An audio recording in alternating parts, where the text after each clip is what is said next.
CBZ এলাকায় ভয়াবহ অগ্নিকাণ্ড ঘটনা আপনারা দেখতে পাচ্ছেন এবং চট্টগ্রাম নগরের রপ্তানি প্রক্রিয়াকরণ অঞ্চল সিপিজেড এলাকার আল হামিদ টেক্সটাইল নামের একটি পোশাক কারখানায় ভয়াবহ অগ্নিকাণ্ডের ঘটনা ঘটেছে আজ বৃহস্পতিবার দুপুর 2টার দিকে। প্রায় 5 শতাধিক মানুষ কাজ করছিল বলে আমরা জেনেছি চট্টগ্রামের ফায়ার সার্ভিস এবং সিভিল ডিফেন্সের কর্মকর্তাদের কাছ থেকে, এবং আমরা ইতিমধ্যে জেনেছি প্রায় 15টি ফায়ার সার্ভিসের ইউনিট কাজ করছে এখানে। একসাথে 15টি ইউনিট কাজ করছে এবং চেষ্টা করছে যে আগুন নিয়ন্ত্রণ আনার জন্য।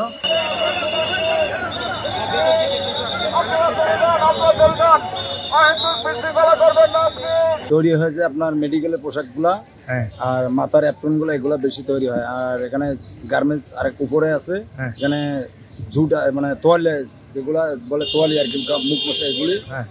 আর মূলত এখানে পুরোটাই গার্মেন্টস আর কি আইটেম না। এই বিল্ডিংটা কয়তলা বিল্ডিং টোটালি? এটা টোটালে 8 তলা, মানে 10 তলা করে ফেলছে। উপরে কাজ চলে না, নিচে আর কি 8 তলার থেকে নিচ পর্যন্ত কাজ চলে আর কি। আপনি কি এখানে কাজ করেছেন? আমি অনেক আগে কাজ করছিলাম, আমি চলে গেছি দেখে, আমি উদ্বোধন করেছিলাম আমরা।